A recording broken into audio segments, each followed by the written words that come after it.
We got the green light going. So it's always kind of crazy. The temptation is to, when something world shattering happens, like what happened yesterday now or 2 days ago in Iran, to create messages about prophecy, because that's what Christians want to run to all the time. And there's some legitimacy to that. Uh, and you can make a case that some of this is prophetic. Of course, everything in the world that's happening has been prophesied to one degree or another, right? But as I look through what today's message would have been, I think it coincides with what's happening around the world, as it often does. And you could make almost every message that I've ever given, in thousands of them now. I don't know how many I've given. Oh, maybe 1,000 messages. You can almost turn every message into a salvation message if you want an invitation, and you can change almost every message into a communion message. Well, every message that deals with the world, deals with our hearts, you could turn that into a prophetic type of message.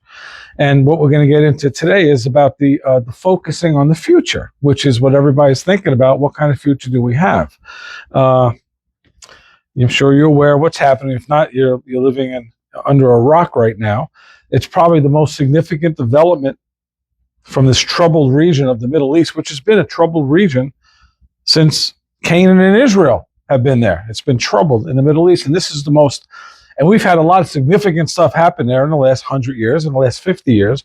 But in the last 50 years, this is probably the most significant event to happen. I don't know if you're familiar with all the politics of it, or if not the politics, the wars that go around the world. And Iran has been behind a lot of it, behind most of the terrorism around the world. And hey, listen, Saddam, everybody knows who Saddam Hussein is. Well, we created Saddam Hussein because he fought a war against Iran. And we want to support Saddam Hussein to beat Iran, because we don't want to go in there and do anything to Iran, even though they took hostages and they killed hundreds of our soldiers and they bombed our boats in the Persian Gulf and stuff of that nature. We never wanted to fight them.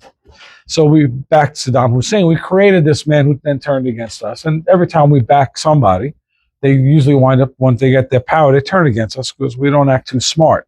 And so what's happening now is something that probably people like myself have wanted to happen for a long time. I don't like to go to war. I don't like to fight. But as I've told Sue, since we're adults, if I was a president, I never want to go to war. But if I go to war, I go to war to fight it quickly, devastatingly, and get out as soon as possible. And reduce the casualties on my side, not too much concern about the casualties on their side. That's called deterrence, right? And we've never had the guts to do anything like that. The last war that I really think that we've actually had a war, declared war, was World War II. World War II. That's the last war that Congress said, they voted, we're going to war. War, not a police action, not sending troops here to going to war. World War II. And then how many wars have we been in since then? Could you count them? One after another. Most of them, somewhere around the Middle East. So it's very significant. And whether you support it or not is irrelevant. I would hope that you would hope that it would get done as quickly as possible. And I don't know what that means. I don't think a week is going to be enough time, but I'll guarantee this: it won't be 21 years like the last couple of wars. It will not be 21 years. It won't be 21 months. Probably within 5-6 months is my guess. Maybe even a year, this thing will be done, and hopefully we don't suffer too many casualties. As, by the way, I'm even, I'm praying for the people in Iran. I'm praying for the people in Saudi Arabia, Israel, China, and Russia, that they see what's going on, that they don't want to mess around, because those are the bigger targets. Those are the bigger potential enemies in the future. So hopefully God works his purposes, not for the United States purpose, but for his purpose, which will be a lot about what today's message is. So as we go through the 2 Corinthians, we hit chapter 5. I think it's going to give us, it's not talking about war. It's not talking about Iran or the Middle East. We could go into prophecy, Old Testament stuff about that. But I think it'll give us much to consider concerning our lives and what's happening in the Middle East, because what's happening in the Middle East impacts our lives every day, whether we like it or not. Even if it's just the price of gasoline, if that's all it is. But I know many people, especially when I was pastoring at Cross Point, we had a larger church. We had people whose families were in the military, currently in the military. And so that stuff impacts people. If my son was in the military, every little thing that goes on, I would be thinking about, my son and his future, and is it worth sending my son to potential death? I mean, that's the way I would consider any kind of war as a Christian. Is it significant enough? Is there enough risk to me and my nation? Is it worth sacrificing your children and your grandchildren's lives to? And that's just something I think about all the time. There are those who are war hawks. Let's fight everybody. And I think that's kind of disgusting. There are those who avoid war at all costs, meaning they'll never fight and get themselves slapped around and watch their country get deteriorated. And I think that's equally disgusting. There's got to be somewhere where you say, I don't want to fight, but when it comes down to it, if under threat, I got to swing a fist. I got to use the weapons and the abilities that God has given this country. He's given it for a reason, not to abuse it, but to use it for his purposes. If there's somebody that's working against his purposes. There are many people, you're going to see these little TikTok videos out there. And if you don't go through Reels and TikTok, and all, there's going to be lots of videos saying, this is it. This is the end times. Ezekiel 38, Ezekiel 39, Jeremiah 49. Don't get all excited. That's what today's message is going to be about. There's other stuff to focus on more than these prophecies, although you can read the prophecies and study, and you can come up with an opinion. We've gone over the Ezekiel 38 and 39 a couple of months ago in Bible study. And I told you, I don't think this stuff is pointing to that necessarily, but I think you could take what's happening today as a ripple that's pointing to the future of those prophecies coming true. Like there's something between total peace and all-out worldwide war around the Middle East. And certainly you could see what's going on in the last 30, 40 years, which was unimaginable in the 1950s and the 40s and the 1930s and 1960s, since the Iranian hostage crisis. And I find myself kind of like in an unenviable position in one way. I watch the news. I watch all these young, good-looking people talk about this and talk about the politics. Watch Fox or MSNBC or whatever you want to watch. And people are talking. They don't remember the hostage crisis. They don't remember Iran kidnapping like 20-something of our people for like a couple of years. They don't remember Jimmy Carter trying to beg to get them released, and they said, screw you. They don't remember that Ronald Reagan ran as president. And he said, I'll use nuclear weapons if I needed to. I was so scared. I was 20 years old. 1979, in college. I'm just thinking about the next girl I can meet, or the next beer I could drink, or the next baseball game I could pitch. That was it. 20 years old. What are you thinking about? Nuclear war? But I learned a lesson. He was a president for 24 hours, and they released those hostages. 24 hours. We couldn't get it done for 2 years. And since then, I've watched our military get killed, bombed, hotels get bombed, a bombing in the World Trade Center. Before the planes hit, a bombing at, you guys don't remember that probably because you're too young. There was a bombing in the basement of the World Trade Center. They tried to take it down. It didn't happen. It didn't work, thank God. I think they brought a van in there with some bombs and stuff like that. So I'm like at the unenviable position. I remember this stuff. I was 20, I wasn't 5. I was 20 when they kidnapped these people. And we've never done a thing about it. And in my opinion, that's only my opinion, you could have a different one, I respect it. We're finally doing something about it. And if we're going to go now 50 years after this is done, we're going to go 50 years without that stuff happening again from Iran. And you don't think these other countries like Iraq and Syria, you don't think they're watching? You don't think China's watching to see? They want to come and take Taiwan so bad. They still think Taiwan is theirs. They do. Taiwan is not officially recognized as a country in the United Nations. We all know who Taiwan is. You might not know exactly where they are, but we all heard of Taiwan. They're not in the United Nations because then China will fight somebody else, and we cow down to them. So all this stuff is geopolitical, and they all have impact. And I pray that for all these countries in the Middle East, I'm not a Muslim. I pray for the Muslims that they wake up and see Jesus, but I also pray that they stop trying to eradicate Israel off the face of the earth and stop trying to eradicate the United States on a larger little Satan, big Satan. I pray for that stuff. What's that got to do with today? You're going to find out. because we focus, we're so fearful. We focus every little thing that goes on, we're afraid we're going to die. You know something? I don't want to die. I don't want you to die. I don't want my son or my daughter-in-law or my grandchildren to die. But we're all going to die. All of us, whether we like it or not, unless we're here when Jesus comes back. And even then, you die to this body. You get swept up into heaven. If we happen to be here when that happens, fine. I don't suppose it will be in our lifetime, but fine if it is. We have to do and live and focus on what God wants us to focus on. And that's the important part of the message. I've taught in Ephesians 6 before that the battle we have is not against Muslims. It's not against Iran. It's not against Iraq. It's against Satan. The battle is not against flesh and blood. It's what is Satan doing? So when we look at these things that are going on, I implore you and me to try to sit down and say, what's Satan trying to accomplish here? Who's behind these conflicts that are going on? Because Ephesians 6 is very clear. We think we're always fighting against people, but there's somebody influencing the people behind the scenes. And that's the powers and the principalities mentioned in Ephesians 6, run by the prince of this world. He gets that title, and his name is Satan. Jesus gets the title Prince of Peace. But this world is not a world of peace, as we know.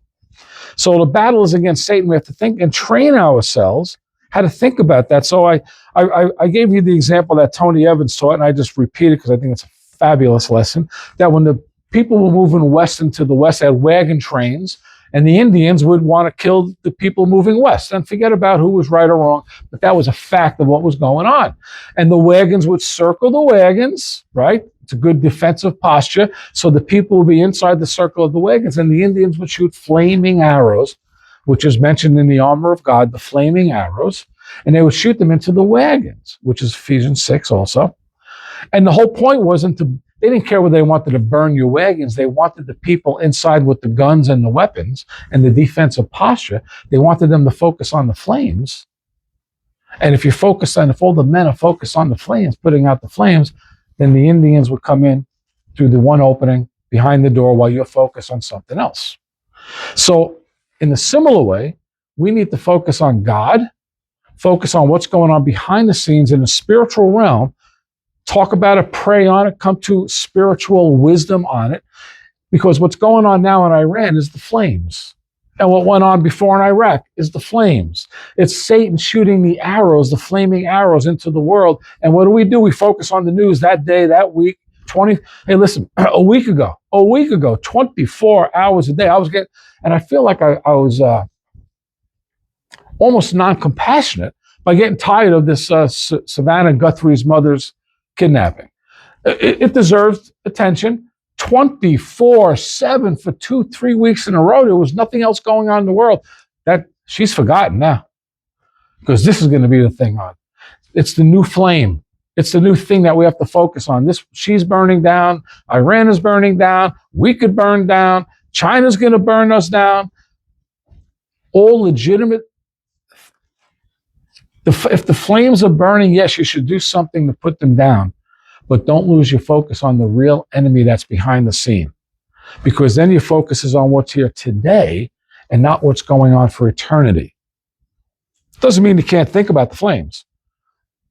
But put the flames in an eternal perspective, and I don't mean the flames of hell. Put the flames burning on around us in an eternity perspective, and then we can deal with them in a much more effective manner, because God will be the one telling you what steps to take, what steps to take first and second.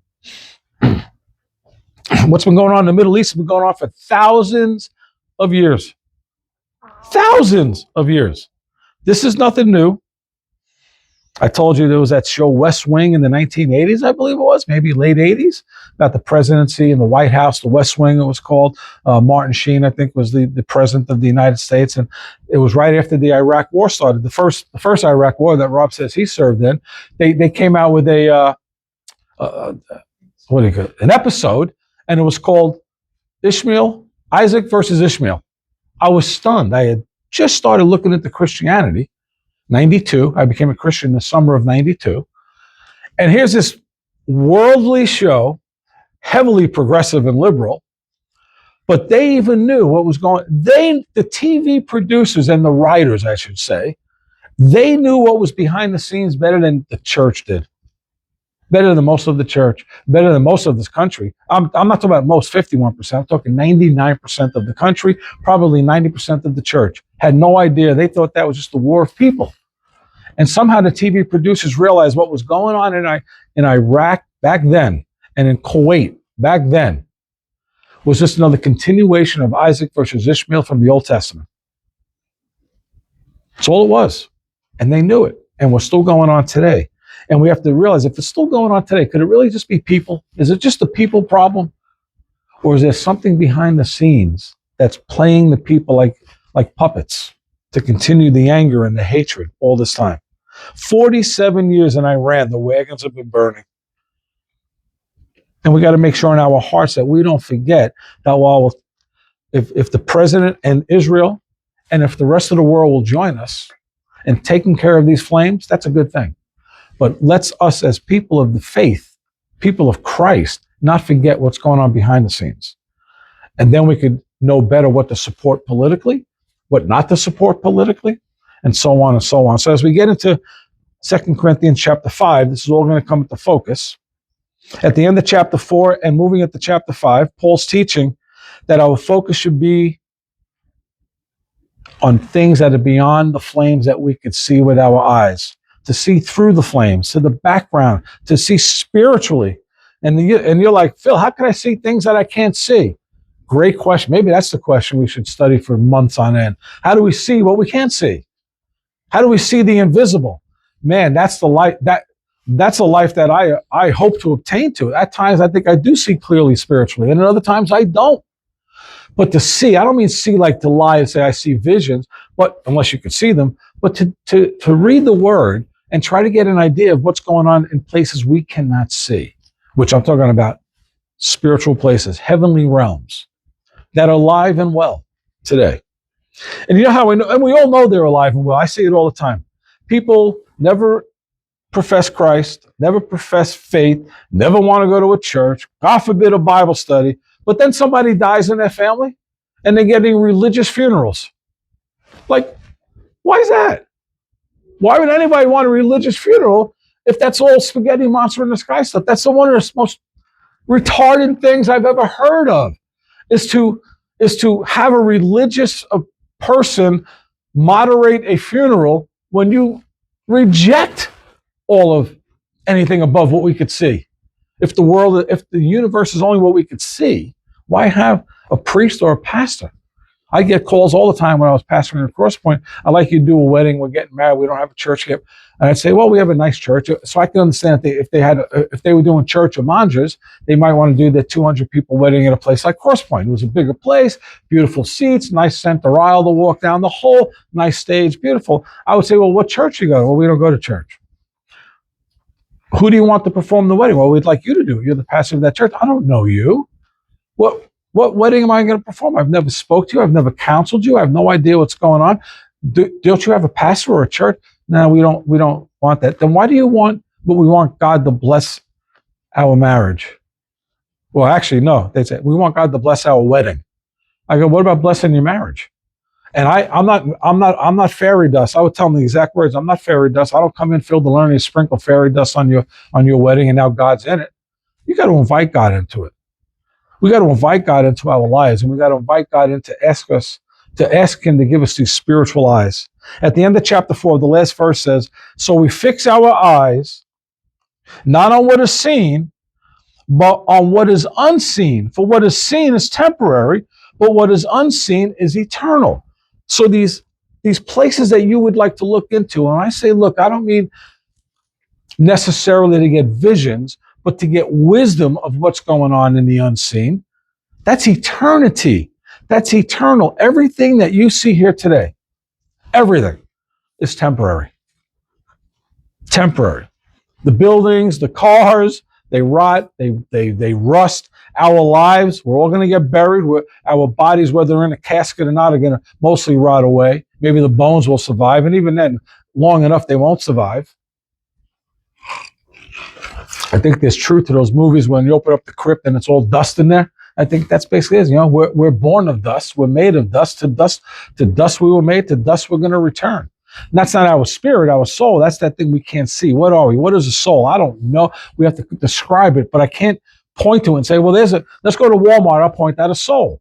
We'll buy it for, put a credit card down. No, this is all temporary.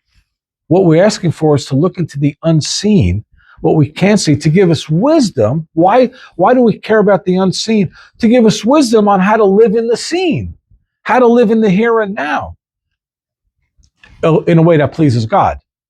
Anybody can live in the here and now. You don't need God to live in the here and now. You need God to live in a way that pleases God in the here and now. Anybody can just live. Hitler lived. I don't think he was pleasing God. And I don't think he was looking into eternity when he was living. He was looking into his own power. He was looking into the temporary. We need to look deeper than that.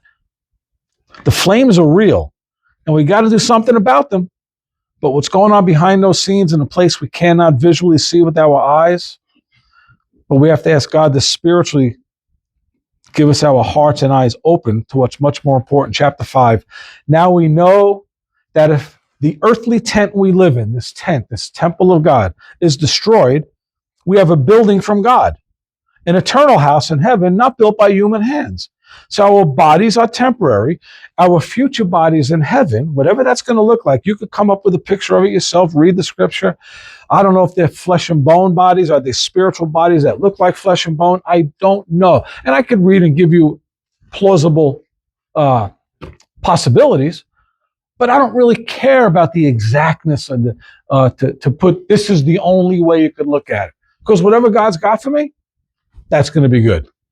Is it a spiritual body that looks like a ghost? If that's what God's got for me, that's what God's got for me. Is it a real flesh and bone with a sinless spirit in me now and a sinless life, a totally restored, renewed life? That's what God's got for me. That's good. Whatever it is. How am I going to argue about that? Because I know He only wants the best for me.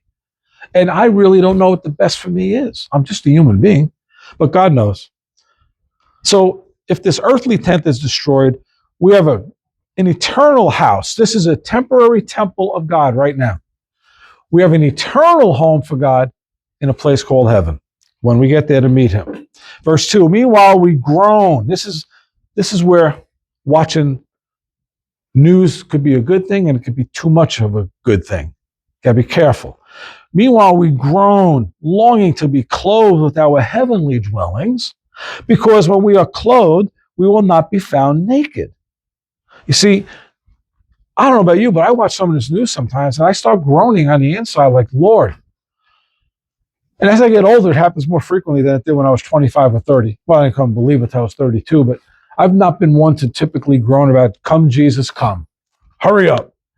Get rid of this thing. But the older I get, the more junk I watch, the more I see that there's no human solutions to our flames. We need a Jesus solution. So the flame, because we could put out the flames without Jesus today, but they'll be coming back flames next week, next month, next year, whatever you know what I'm trying to say, I hope.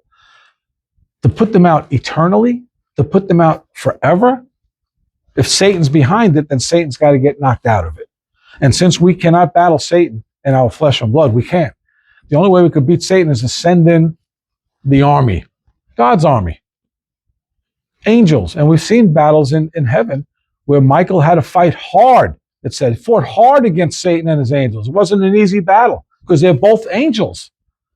Good angel, bad angel, rebellious angel. But Michael won because God was behind them. We need to call in the weapons of heaven. The weapons we fight with, we're going to see later on in this book, the weapons we fight with are not the weapons of this world. Our weapons have the power to knock down everything that stands against us, including Iran, China, if we use heavenly weapons. That may mean earthly weapons too, but how you use them could be either heavenly derived or Phil derived or Donald Trump derived or you derived. Or are we going to use them in the way God intended them to be used at the right time and the right amount?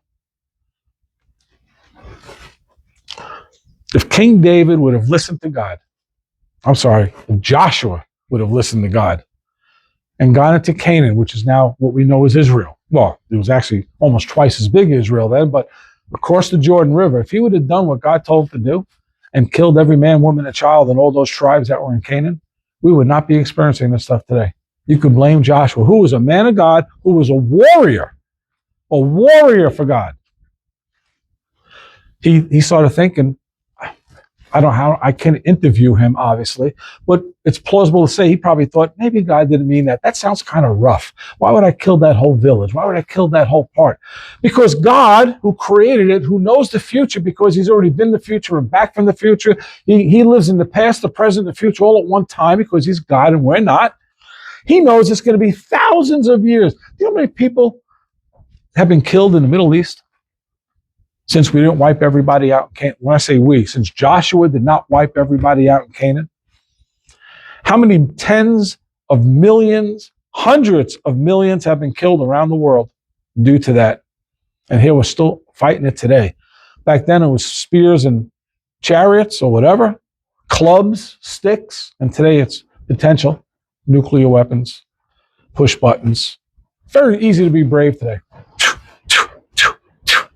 While you're sitting in some hangar in Arkansas pushing buttons with a video camera. I'm not saying you can't do it. I'm just saying it's easy to be bold. Not as easy to be bold when you take your body out with your bayonet and go out and fight people face to face.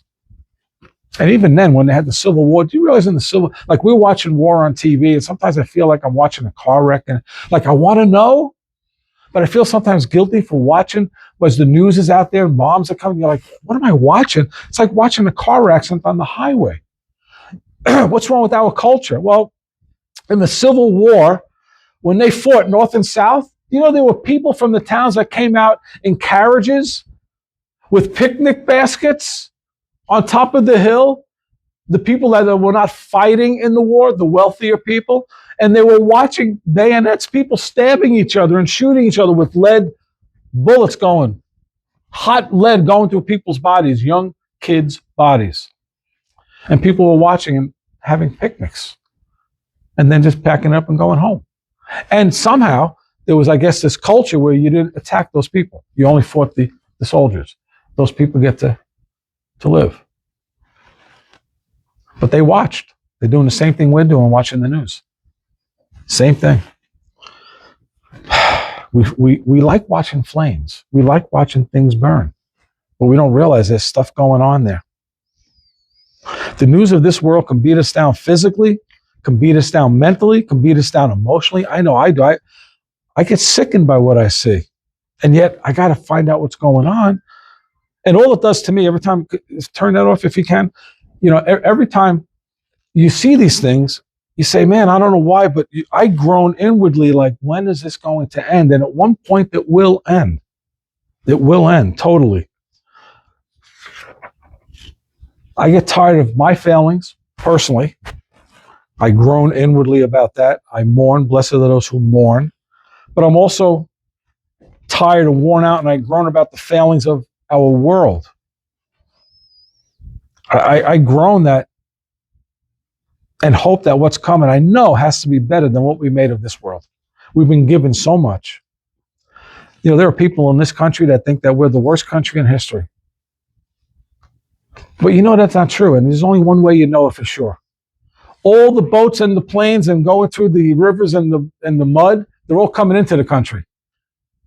Every other country builds walls to keep people in. They don't want them to leave.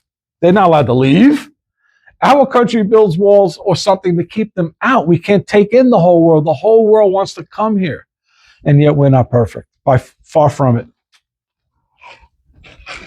And if the best of the best, and we are the best of the best, if the best of the best makes me groan sometimes in some of these decisions and some of our politics and some of our greed in our medical industry and the things that they do on advertising to convince you, the things that people, and to buy things you don't need, the things that they'll put in products to addict you. That's dastardly. To make cereal in such a way to addict you to sugar. I mean, that goes on. That's thought about in offices with people that aren't all that bright, but they know how to get people addicted to their product. I groan over that. And I groan over what I see going on in Iran, and yet I hope it ends fast, quickly, and decisively, whatever that means. Verse 4, for while we're in this tent, I'm in this tent now, we groan and are burdened, because we do not wish to be unclothed, but to be clothed with our heavenly dwelling. So what is mortal may be swallowed up by life. Nobody wants to go around naked. We want to be clothed. But instead of temporary clothing that's wrapped in sin, we want to be clothed, because our flesh is sinful. It is. We want to be clothed in something that's not sinful. We want to be clothed truly where our bodies are true temples of God, that God lives within us, not just around us, but living within us, and that we're following that. We're listening to that. We're walking in fellowship with that, not against it, not battling it. We're only looking to please God in us, not please the world around us. And that would be amazing if we could ever get to that. We just don't. I wish to be removed from the current, yes, but I got to be desired just not to be removed. I want to go into something else. I want to be placed into what God has planned for me. A place where God will be the one who clothes me permanently. There's the armor of God that we have to put these things on ourselves. When we go to heaven, you won't need to put any armor on. God's going to put whatever you need on you. And then you'll be wrapped in swaddling clothes. And I don't mean that literally linen or cotton. You'll be wrapped in what God wants you wrapped in. And you'll be focused on Him. Verse 5, now it is God who has made us for this very purpose and has given us the Spirit as a deposit guaranteeing what is to come. We are genetically programmed. That's the only way I could say it. We are genetically programmed to look forward to something better. We're genetically programmed to hope for something better than this. And if you think being in America, you hope for something better, you can only imagine growing up in the Middle East, Africa, China, some of these countries, some of these South American countries, these third world countries. You think those people walk around 24/7 saying there's got to be something better?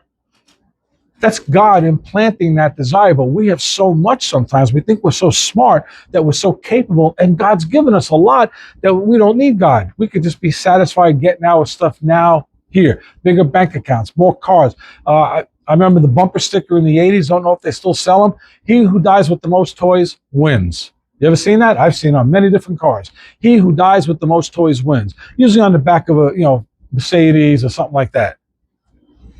I'm like, even back then, before I was a believer, I'm like, that's disgusting. That's disgusting. He who dies with the most toys, that's what it is to win? Having the most toys at the end? And we live like that. We're not looking forward to eternity. We're focused on the here and the now. And yet, how do I know that this is true? How do I know in my heart of hearts that what I'm saying to you is true? The Spirit is in me as a deposit. It's a guarantee for what's to come. I know I'm speaking the truth to you because God's Spirit, I don't hear voices. I don't want to make more of it than what it is. I don't want to make less of it than what it is. This confidence I have has been built up over 35 years of being in the Lord.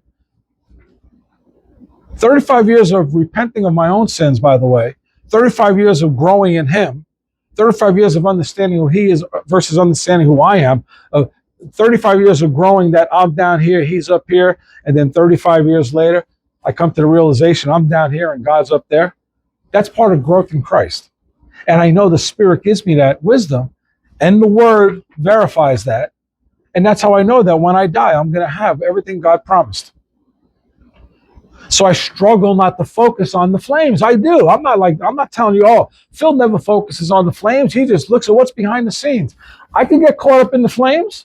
I'm a human being. Things start burning around me, meaning wars and rumors of wars. What does Jesus say at the end? There's going to be wars and rumors of wars. I don't like that. Who wants to turn on the TV? I like to see the Mets win the World Championship and the Knicks go to the NBA Finals. And I want to see nice stuff.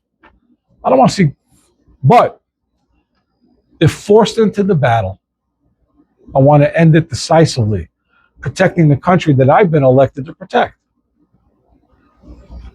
That's my feeling on that matter. Verse 6, therefore we're always confident and know that as long as we are home in the body, we are away from the Lord. You are not yes, you have God's Spirit in you, but you're not totally with Him. Why? Not because it's not capable of doing it, because we walk away from that relationship, that fellowship. We do our own thing. even though the Spirit is in us. We focus on the flames, even though God says, forget about the flames. What's the difference? When Shadrach, Meshach, and Abednego, there was the flames in the oven, and Nebuchadnezzar says, you don't bow down to the gold, you're getting thrown into there. And let's see what God saves you then. And what did they say? Well, listen, God can save us from that if he wants. Or if he doesn't save us, we're still not bowing down to your gold. We're going to burn in the flames. They didn't focus on the flames. They focused on what was behind the scenes. And as it turned out in the story, amazingly, what was behind the scenes came to walk around with them in the flames. Jesus walked with them in the flames. What looked like the Son of Man, I will say to you, I am fairly confident that was a representation of Jesus walking in the flames with them. They focused on something that was outside the flames. Would I have done that? I think I may have focused on the flames. Peter walked on the water. Jesus told him to get out of the boat. Okay, and all of a sudden Peter goes, I'm walking. And what did the Bible say? The storm started blowing and the waves got higher. The flames started coming around Peter. What did he focus on? It says he focused on the waves and the flames with parentheses, and he started to sink. You can look at the waves and say, you can acknowledge those are waves, those are storm coming. You can acknowledge it's rough water, but God told me to walk on it. And if he told me to walk on it, he knows the waves were going to come, and he'll make me walk over the waves too. Peter didn't have that. Don't go around bragging that you would. You would hope to. Shadrach, Meshach, and Abednego with King Nebuchadnezzar, which, by the way, ironically was Babylon, which is Iraq, same part of the world, which is, by the way, this whole Old Testament, what do you think it is? Babylon, Iraq, Iran, Israel, Egypt. What do you think this is all about? About a bunch of people of color from the Middle East. Some black, some not so black, some a little bit lighter tan. And what's about a bunch of white people from Germany? That's not what this book is about. And I'm glad that Jesus thought enough of the white people that moved into Europe that he saved them. That's awesome. But he saves different people from different colors all over the world. We've got it recorded in the New Testament the first time a man from Africa heard about Jesus and said, hey, I'm reading about this God of Isaiah. Oh, wait, let me tell you what that's about. And he said, wow, he was praising Jesus. Then he went back to Ethiopia. That's the first recorded person from South Africa into the darker Africa that became a believer. It's all accounted for. But you got to look beyond the flames, man. And I say that to myself. These current groans can't be satisfied. Like I could be groaning. I need something to eat. So I'm groaning. My stomach is groaning. I need something to eat. Would you like this, that, or that? And all of a sudden I'm satisfied. But how long does that satisfy me? About a half hour? Then the next game comes on. I need something to snack on. These groans come constantly. We're always looking at the flames. We're always worried about the flames.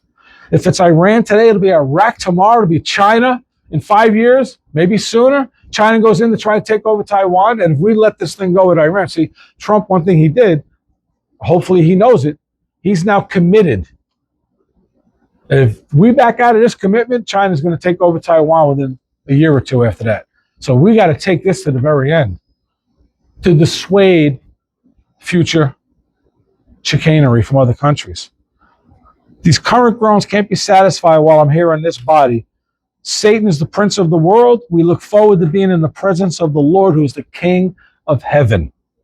I want to be in the presence of the King of heaven and the Prince of Peace, not the prince of this world, who I am forced to be in his presence, if you will, while I'm living here. God's given him the authority over this world. But God's given, Satan is like gravity. He's got gravity over this world. But God's given us something that's aerodynamics that could beat Satan. And that's the Spirit of God living in us.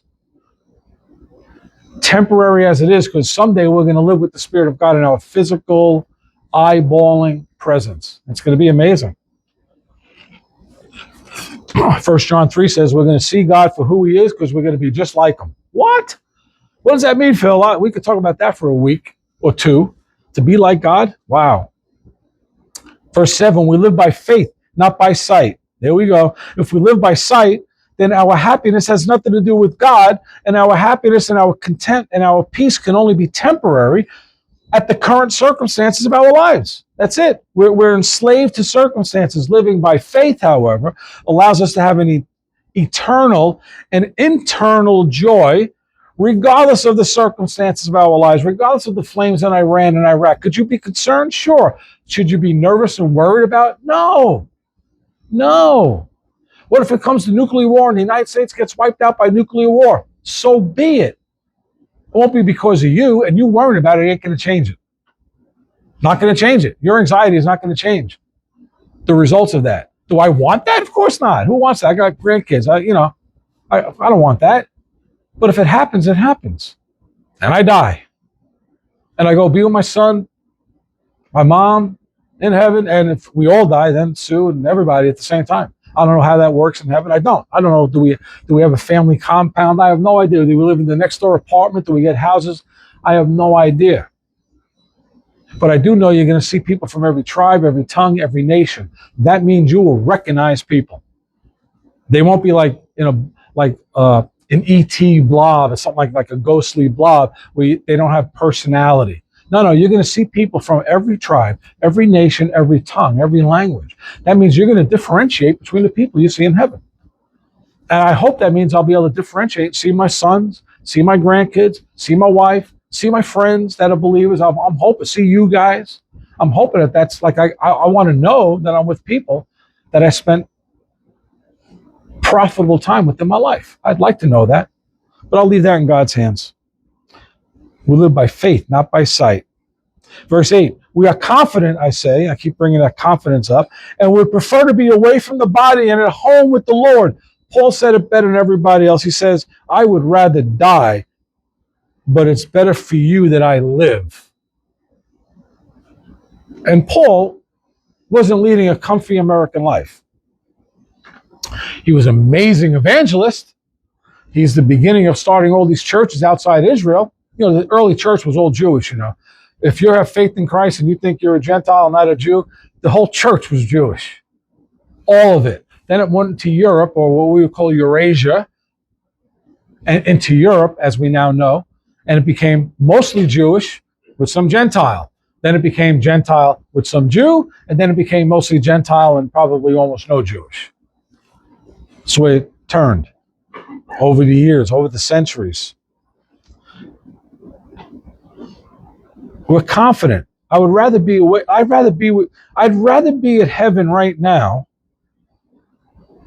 because I'm home with the Lord. It's not that I want to be in heaven because the house is nicer and the cars are nicer. And I always root for the Super Bowl champions are my favorite team. They're always going to win. It's not a place where dreams come true. It's not like click your heels like Dorothy and everything you want comes true.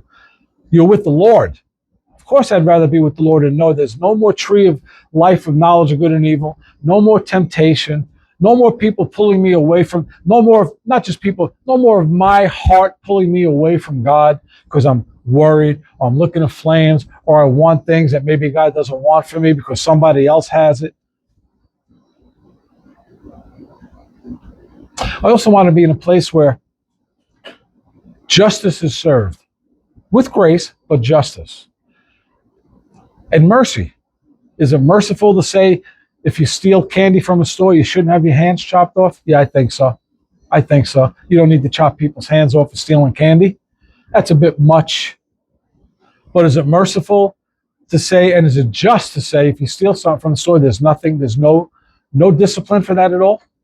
For stealing the candy? Even paying the candy back? Plus double maybe for the candy?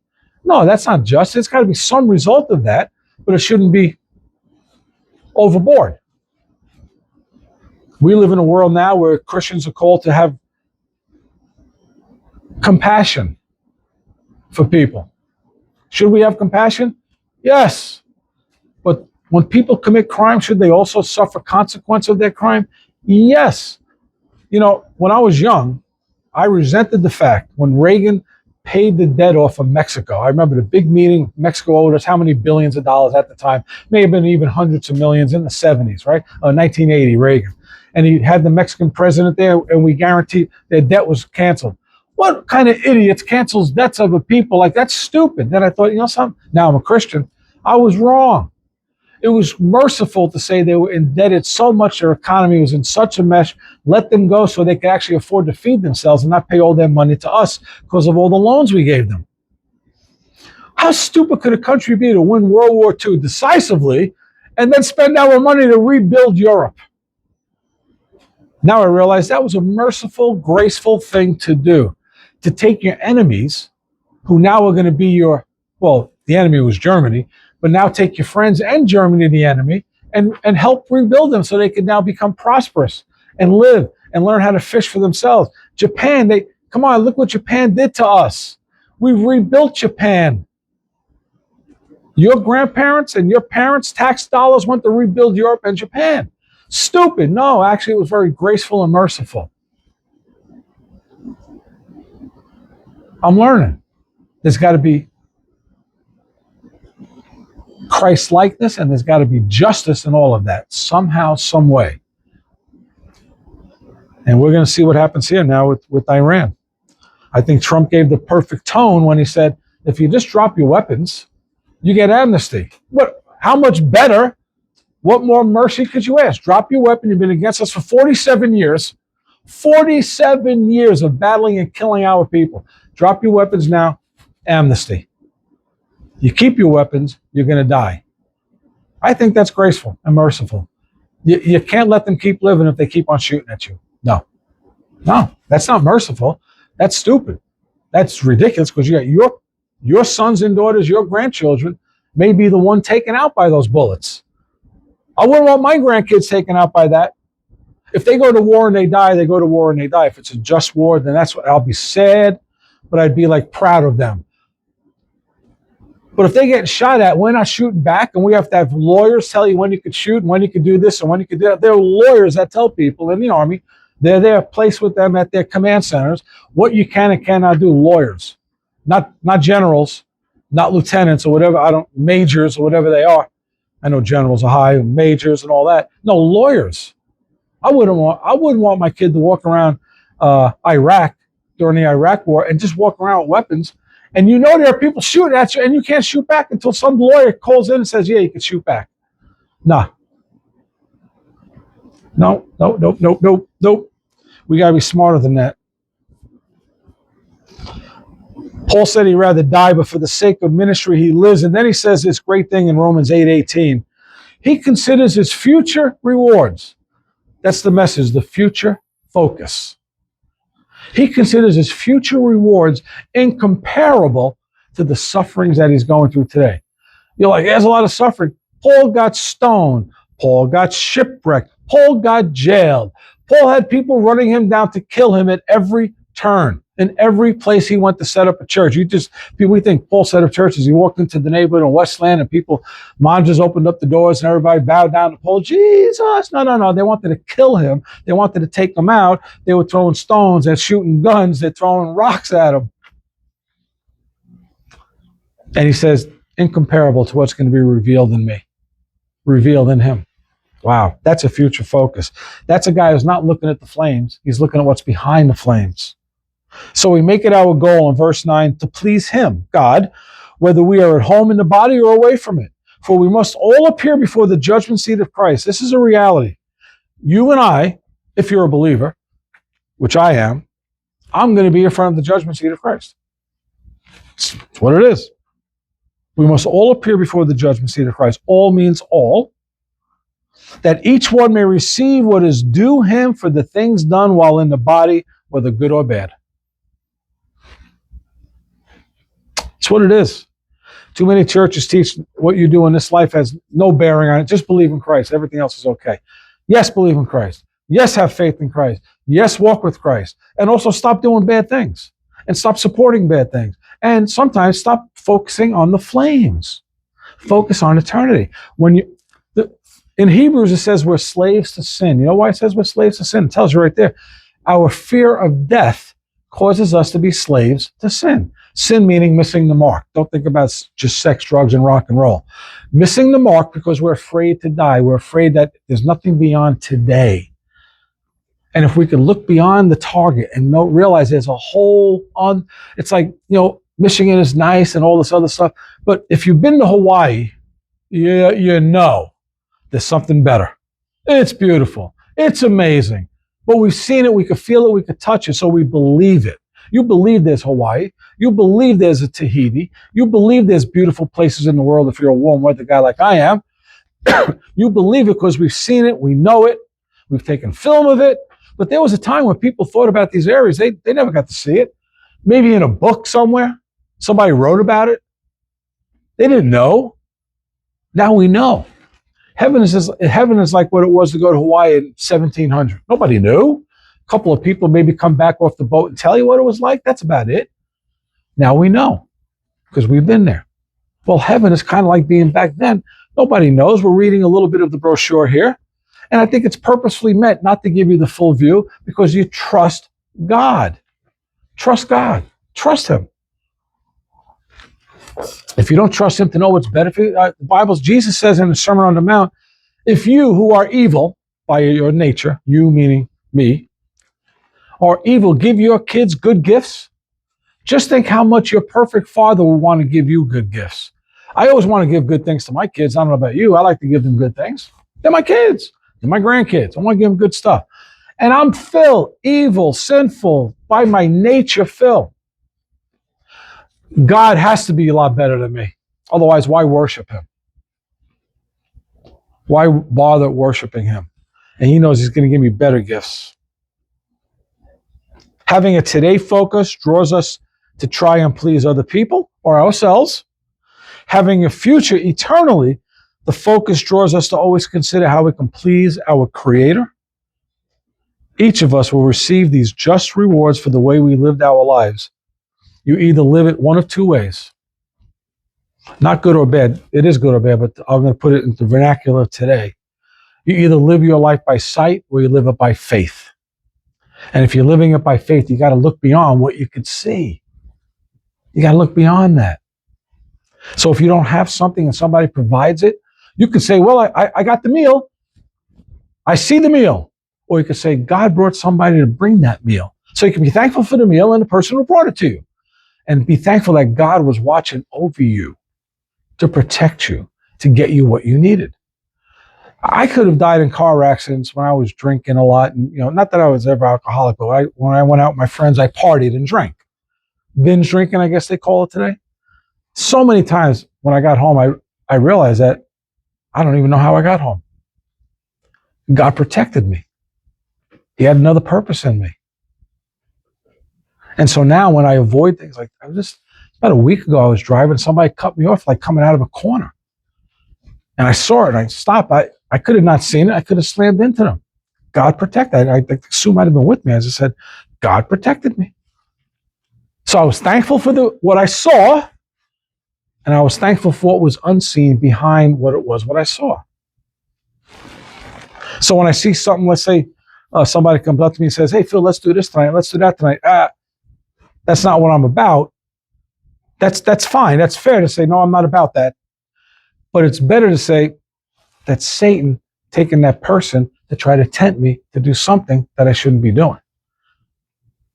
And then I could say to myself, wow, Satan really is worried about me. If he wants to tempt me to mess up, to pile more guilt on me and more shame on me, that means he's afraid I could do something good for the kingdom of God. Think about that. But you start thinking eternally, and it changes the way you live, bit by bit.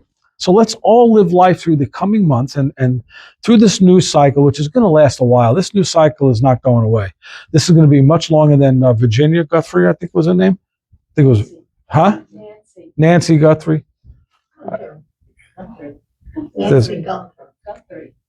Guthrie. It's Guthrie. So that was a news cycle for a week or 2, 3. Now this is going to go on much longer. Does it deserve to be? Yeah, it's a pretty big flame.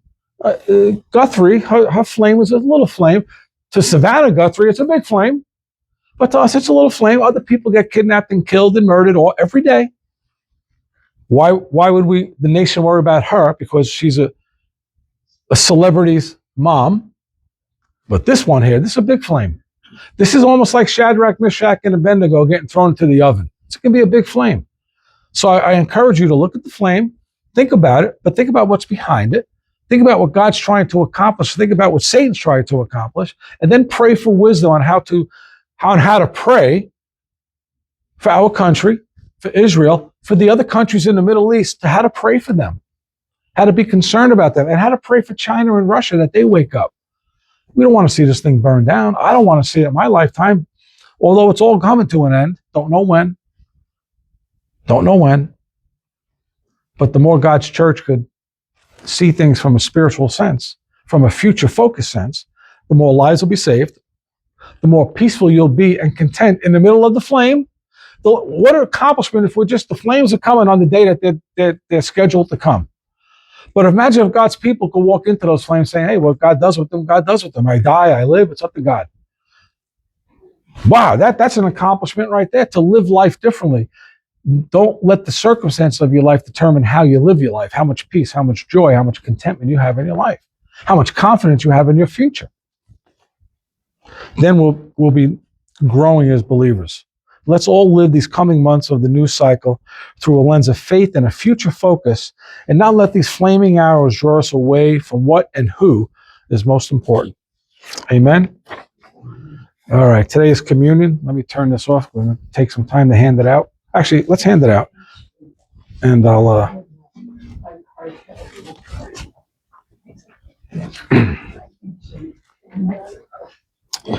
So, as we do the communion, think about Jesus' life and all the flaming arrows Jesus dealt with. Nobody dealt with more flaming arrows than Jesus.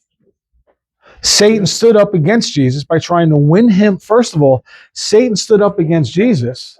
Oh, we'll turn this off for now.